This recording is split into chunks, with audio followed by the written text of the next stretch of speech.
কিয়ামতের সময় সব মানুষগুলো যখন ইন্তেকাল করবে, সব জিনেরা যখন ইন্তেকাল করবে, সব ফেরেশতারা যখন ইন্তেকাল করবে, বাকি থাকবে মালাকুল মাউত। মালাকুল মাউত এসে বলবে, আল্লাহ আপনার কথা মতো সবাই শেষ, মানুষগুলো নাই, জিনগুলো নাই, আমার সতীর্থ ফেরেশতাগুলো নাই, মহাবিশ্বে আর কেউ নাই। আল্লাহ বলে, এখন কে আছে? মালাকুল মাউত বলবে, আল্লাহ তুমি আছো আর আমি। তুমি তো আল হাইয়্যু আল কাইয়্যুম, অবিনশ্বর, শাশ্বত, চিরঞ্জীব, কোনোদিন মরবা না, তুমি আছো আর তোমার গোলাম আমি আছি আজরাইল। মহাবিশ্বে কয়জন আছে মাত্র?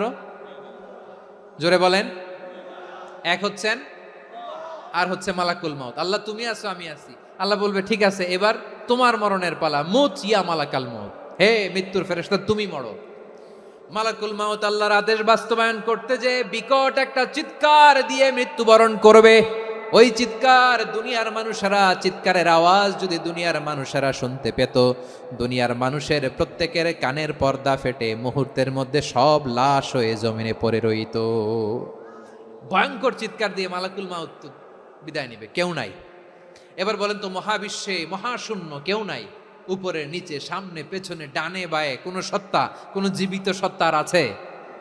একজন ছাড়া, তিনি কে?